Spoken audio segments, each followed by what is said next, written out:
بسم اللہ الرحمن الرحیم۔ السلام علیکم پیارے دوستو، اللہ تبارک و تعالیٰ قرآن پاک میں ارشاد فرماتے ہیں کہ اور اس دن سے ڈرو جب کوئی کسی کے کچھ کام نہ آئے گا اور نہ ہی کسی کی سفارش منظور کی جائے گی اور نہ ہی کسی سے کسی طرح کا بدلہ قبول کیا جائے گا اور نہ ہی لوگ کسی کی مدد حاصل کر سکیں گے۔ پیارے دوستو، قیامت کا دن ایک ایسا ہولناک دن ہوگا جس دن حمل والی عورتوں کے حمل ضائع ہو جائیں گے اور اس دن نفسا نفسی کا یہ عالم ہوگا کہ ماں اپنے بیٹے کو بھول جائے گی اور اولاد اپنے ماں باپ کو بھول جائے گی اور اس دن کوئی کسی کے کچھ کام نہ آئے گا اور ہر ایک کو اپنے حساب و کتاب کی پڑھی ہوگی اور ہر ایک انسان اپنے اعمال کے مطابق اپنے انجام کو پہنچا دیا جائے گا۔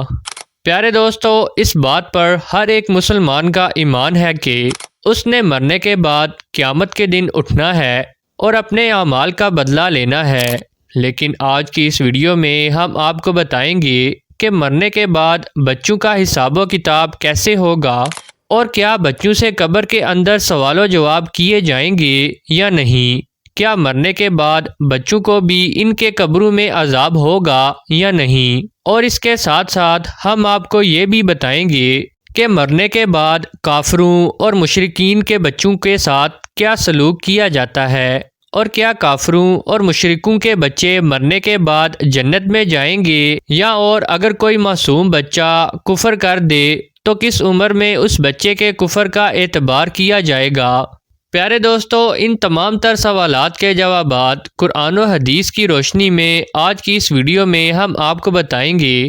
لہٰذا آپ سے گزارش ہے کہ ہماری اس ویڈیو کو آخر تک ضرور دیکھیے گا۔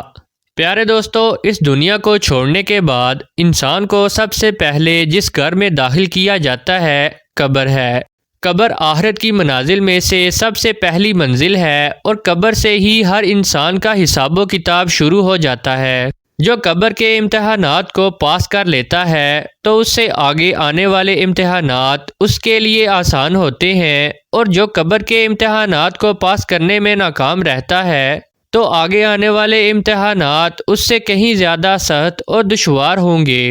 پیارے دوستو، جب بھی کوئی انسان مرتا ہے تو اس کو قبر کے اندر دفنا دیا جاتا ہے، پھر چاہے وہ بچہ ہو، بوڑھا ہو یا نوجوان۔ اس طرح جیسے ہی اس مرنے والے شخص کو دفنایا جاتا ہے تو دو فرشتے اس کی قبر میں داخل ہو جاتے ہیں جن کو منکر نکیر کہا جاتا ہے۔ یہ فرشتے اس مرنے والے شخص سے سوالات و جوابات کرتے ہیں اور وہ مرنے والا شخص ان فرشتوں کے سوالوں کے جوابات دیتا ہے۔ اگر مرنے والا شخص ان فرشتوں کے سوالوں کے جواب ٹھیک دے دیتا ہے تو اس کو جنت کی خوشخبری سنا دی جاتی ہے، اور اگر مرنے والا شخص ان فرشتوں کے سوالوں کے جواب نہیں دے پاتا تو اس کی قبر کو جہنم کا گڑھا بنا دیا جاتا ہے، جیسا کہ حضور صلی اللہ علیہ وآلہ وسلم نے ارشاد فرمایا کہ قبر یا تو جنت کے باغوں میں سے ایک باغ ہے یا جہنم کے گڑھوں میں سے ایک گڑھا،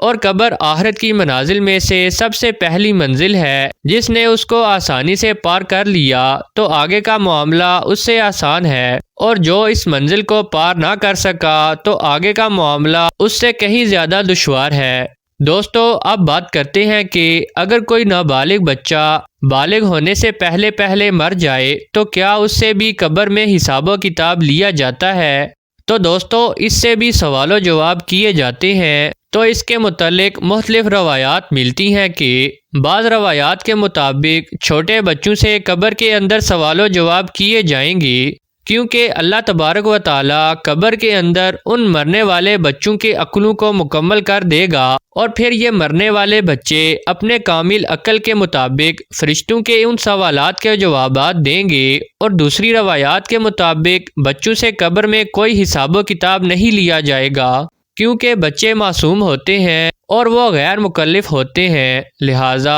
اسی وجہ سے بچوں سے قبر میں کوئی سوال و جوابات نہیں کیا جائے گا۔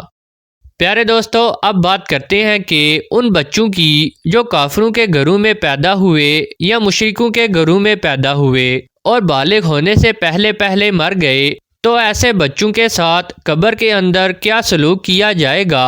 تو اس کے متعلق حضرت عبداللہ بن عباس رضی اللہ تعالیٰ عنہ سے روایت ہے کہ جب رسول اللہ صلی اللہ علیہ وآلہ وسلم سے مشرکین اور کافروں کے بچوں کے بارے میں سوالات کیے گئے تو حضور پاک صلی اللہ علیہ وآلہ وسلم نے ارشاد فرمایا کہ اللہ تبارک و تعالی نے جب ان بچوں کو پیدا کیا تو اللہ تعالیٰ خوب جانتا تھا کہ ان بچوں نے بڑا ہو کر کیا کرنا ہے۔ اس طرح ایک حدیث میں آتا ہے کہ آپ صلی اللہ علیہ وآلہ وسلم نے ایک خواب دیکھا کہ آپ صلی اللہ علیہ وآلہ وسلم ایک باغ میں ہیں اور ایک لمبے قد کا آدمی اس باغ میں چل رہا ہے اور اس کے آس پاس بہت سارے بچے کھیل رہے ہیں، اور اس آدمی کا قد اتنا لمبا ہے کہ حضور صلی اللہ علیہ وآلہ وسلم اس آدمی کو دیکھنے کے لیے اپنی گردن کو اوپر بلند کرتے ہیں کہ گویا وہ شخص آسمانوں سے باتیں کر رہا ہو۔ تو حضور صلی اللہ علیہ وآلہ وسلم نے حضرت جبرائیل علیہ السلام سے اس شخص کے بارے میں پوچھا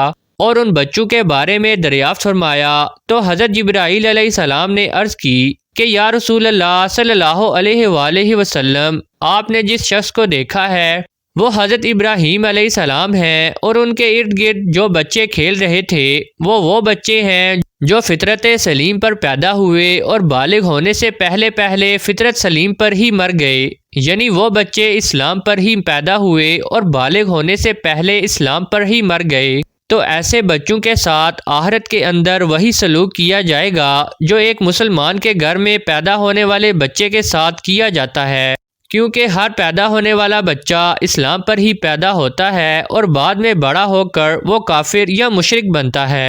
جیسا کہ حضور صلی اللہ علیہ وآلہ وسلم نے ارشاد فرمایا کہ ہر پیدا ہونے والا بچہ فطرت پر ہی پیدا ہوتا ہے، یعنی اسلام پر پیدا ہوتا ہے۔ یہ اس کے ماں باپ ہوتے ہیں جو اس کو بعد میں یہودی یا نصرانی یا عیسائی بنا دیتے ہیں، یعنی اس حدیث سے معلوم ہوا کہ ہر پیدا ہونے والا بچہ مسلمان پیدا ہوتا ہے اور بعد میں بڑے ہو کر اس کے ماں باپ اس کو کافر و مشرک یا عیسائی بنا دیتے ہیں۔ اگر کوئی ایسا بچہ جو کافروں کے گھر میں پیدا ہوا لیکن وہ بالغ ہونے سے پہلے مر گیا ہو تو وہ اسلام پر ہی مرے گا۔ پیارے دوستو، اب بات کرتے ہیں کہ کافروں اور مشرکوں کے بچے جنت میں جائیں گے یا نہیں، اور اگر جنت میں جائیں گے تو جنت کے کون سے مقام میں ان کو رکھا جائے گا۔ دوستو، اس کے متعلق مختلف روایات ملتی ہیں کہ بعض روایات کے مطابق جیسے مسلمانوں کے بچے جنت میں جائیں گے اسی طرح وہ بچے بھی جنت میں جائیں گے جو پیدا تو کافروں کے گھروں میں ہوئے لیکن بالغ ہونے سے پہلے وہ فوت ہو گئے، تو اللہ تعالیٰ ان معصوم بچوں کو بھی جنت میں داخل فرمائے گا، کیونکہ اللہ تبارک و تعالیٰ ارشاد فرماتا ہے کہ وہ کسی کو جنت یا جہنم میں داخل نہیں فرمائے گا جب تک کہ اس کو اعمال کا مکلف نہ بنا دے، اور بچے اعمال کے مکلف نہیں ہوتے، لہٰذا اسی وجہ سے اللہ تبارک و تعالیٰ معصوم بچوں کو بغیر حساب و کتاب کے جنت میں داخل فرمائے گا۔ اور بعض روایات کے مطابق کافروں اور مشرکوں کے معصوم بچے جنت میں تو داخل ہوں گے، لیکن یہ جنت بھی جنتی مسلمان بچوں کے ماتحت ہوگی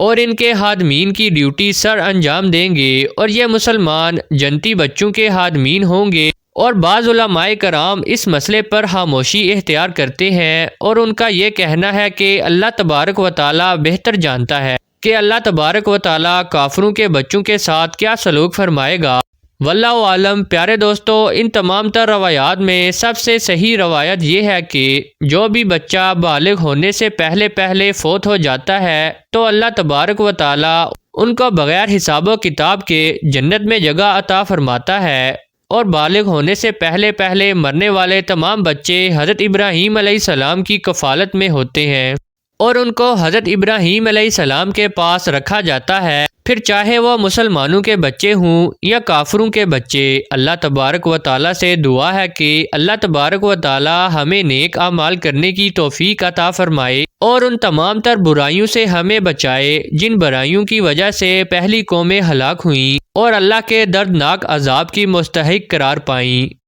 پیارے دوستو، اگر آپ کو یہ ویڈیو پسند آئی ہو تو ویڈیو کو لائک کر دیں، چینل کو سبسکرائب کر دیں اور بیل آئیکن کو ضرور کلک کریں تاکہ مزید آنے والی اچھی ویڈیوز باقاعدگی کے ساتھ آپ تک پہنچ سکیں۔ اپنا اور اپنے پیاروں کا خیال رکھیے گا۔ اللہ حافظ۔